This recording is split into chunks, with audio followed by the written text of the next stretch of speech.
আসসালামু আলাইকুম। আশা করি সকলেই ভালো আছেন। বন অধিদপ্তরের নিয়োগ সার্কুলার প্রকাশ করা হয়েছে, যেখানে মোট ৩৮২টি পদে নিয়োগ সার্কুলার প্রকাশ করা হয়েছে, যেখানে কিন্তু বর্তমানে আবেদনটি চলমান রয়েছে এবং এটি কিন্তু সরকারি স্থায়ী রাজস্ব খাতভুক্ত নিয়োগ সার্কুলার। বাংলাদেশের যেকোনো জেলার যেকোনো প্রার্থী ছেলে-মেয়ে উভয়ই আবেদন করতে পারবেন। তো এই বিশাল নিয়োগ সার্কুলার নিয়ে আজকে আমি আপনাদেরকে তথ্যগুলো জানানোর চেষ্টা করব। এখানে পদের নাম রয়েছে, পদের সংখ্যা, বেতন স্কেল, শিক্ষাগত যোগ্যতা, কিভাবে আবেদন করতে হয়, এই বিষয়গুলো আমি আপনাদেরকে এই ভিডিওটার মাধ্যমে দেখাবো। তো একদম শেষ পর্যন্ত আপনাদেরকে ভিডিওটা দেখতে হবে। পরিবেশ, বন ও জলবায়ু মন্ত্রণালয়ের নিয়োগ সার্কুলার, যেখানে বলা হয়েছে রাজস্ব খাতভুক্ত নিয়োগ সার্কুলার, ফরেস্টার পদে নিয়োগ দেওয়া হবে, বাংলাদেশি নাগরিকেরা আবেদন করতে পারবেন। মানে এটা হচ্ছে পরিবেশ ও বন ও জলবায়ু মন্ত্রণালয়ের নিয়োগ সার্কুলার, যেটা কিন্তু একদম সরকারি স্থায়ী রাজস্ব খাতভুক্ত নিয়োগ সার্কুলার। বাংলাদেশের 64 জেলার যে কোনো প্রার্থী ছেলে-মেয়ে উভয়ে আবেদন করতে পারবেন। এর আগে আপনাদেরকে একটা বিষয় বলে রাখি, কেউ যদি আমাদের চ্যানেলে ভিডিওটা নতুন দেখে থাকেন অবশ্যই সাবস্ক্রাইব করে রাখবেন। ফেসবুক পেজে দেখলে অবশ্যই পেজটি ফলো দিয়ে রাখবেন। তাহলে বাংলাদেশের সরকারি সকল নিয়োগ সার্কুলার আপনি আমাদের মাধ্যমে জানতে পারবেন। ফরেস্টার পদে আবেদন করতে চাইলে করতে পারেন। মোট ৩৮২টি পদ রয়েছে, যেখানে বেতন স্কেল ১৫ গ্রেডে নিয়োগ দেওয়া হবে। ৯,৭০০ থেকে ২৩,৪৯০ টাকা আপনার বেতন স্কেল।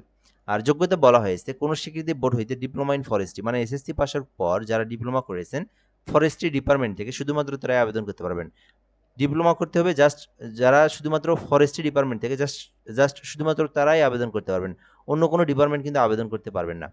আর উচ্চতা ১৬৩ সেন্টিমিটার, বুকের মাপ ৭৬ সেন্টিমিটার থাকলে আপনি ফরেস্টার পদে আবেদন করতে পারবেন। এই ছিল মূলত বিষয়, ঠিক আছে?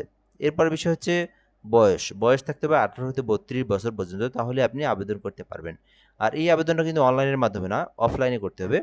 তো এটা অফলাইনে আবেদনটা করার প্রসেসটা হচ্ছে bforest.gov.bd, এই যে লিঙ্কটা দেখতে পারতেছেন, এই লিঙ্কের মধ্যে প্রবেশ করে আপনাকে একটা আবেদনের ফর্ম, যেটা সেই ফর্মটা ডাউনলোড করে দেবে, ঠিক আছে?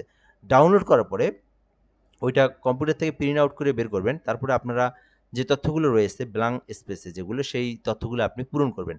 পূরণ করার পরে আপনাদেরকে কিন্তু কিছু ডকুমেন্ট ফটোকপি করতে হবে, যার মধ্যে হচ্ছে ১ম শ্রেণীর গেজেটের কর্মকর্তা কর্তৃক সত্যায়িত করে নিতে হবে সকল শিক্ষাগত যোগ্যতার সনদের অনুলিপি, জাতীয় পরিচয়পত্রের সার্টিফিকেট, মানে জাতীয় পরিচয়পত্র মানে এনআইডি কার্ডের ফটোকপি, অথবা এনআইডি কার্ড না থাকলে জন্ম সনদের ফটোকপি, অথবা অথবা আপনার জন্ম সনদ যেটা আছে আরকি, জন্ম সার্টিফিকেট যেটা বলি সেটার অনুলিপি।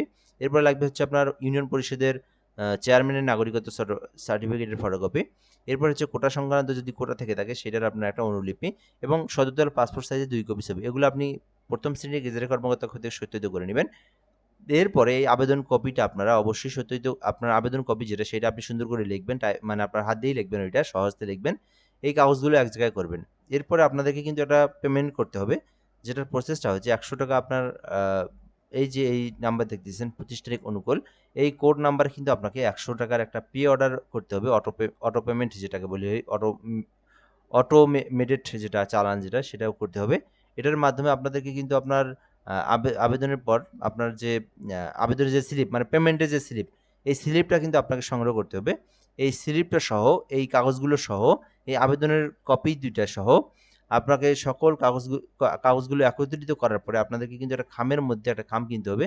যে খামের সাইজটা ওখানে বলে দেওয়া রয়েছে, সম্ভবত আমি আপনাদেরকে দেখাই। এই যে ৪ ইঞ্চি প্রস্থ, ১০ ইঞ্চি দৈর্ঘ্যের একটা খাম লাগবে। যে খামের মধ্যে সকল কাগজগুলো আপনারা ভরাবেন। ভরানোর পরে একটা ৳১৫ ডাক টিকিট আপনি অ্যাটাচড করবেন। অ্যাটাচড করার পরে আপনাদেরকে কিন্তু আ খামের উপর একটা নাম লিখতে হবে, মানে ঠিকানা লিখতে হবে। এটা কিন্তু অনলাইনে না, অফলাইনে আবেদন, যেহেতু ডাকযোগে অথবা কুরিয়ারের মাধ্যমে পাঠাতে হবে। তো প্রথমত আপনারা করবেন কি, উপরে পদের নাম লিখবেন ফরেস্টার, এখানে মোবাইল নাম্বার, এরপরে আপনি এখানে প্রেরক লিখে আপনার তথ্যগুলো লিখবেন। প্রাপক লিখে লিখবেন হচ্ছে কোন ঠিকানায় পাঠাবেন। ঠিকানাটা হচ্ছে বন সংরক্ষক, বন অধিদপ্তর, বন ভবন, আগারগাঁও, শেরেবাংলানগর, ঢাকা। এই যে ঠিকানাটা দেখতেছেন, এই ঠিকানায় আপনার আবেদনের যে ফুল, এই ঠিকানাটা আপনি এখানে লিখবেন। লিখে কিন্তু আপনি এই কুরিয়ারের মাধ্যমে অথবা ডাকযোগে অথবা নিজেই সরাসরি যেকোনো একটা মাধ্যমে কিন্তু আপনাকে পাঠিয়ে দিলে আপনার আবেদনটা সম্পূর্ণ হয়ে যাবে। সো আশা করি আপনারা এই নিয়োগ সার্কুলার নিয়ে সকল ধরনের তথ্যগুলো জানতে পেরেছেন। ভিডিওটা এ পর্যন্তই। নিয়োগ সার্কুলার নিয়ে আরো কোনো কিছু জানার থাকলে আপনি কমেন্ট করে জানাবেন। ইনশাআল্লাহ রিপ্লাই দিয়ে জানাবো। ভালো থাকবেন। আসসালামু আলাইকুম।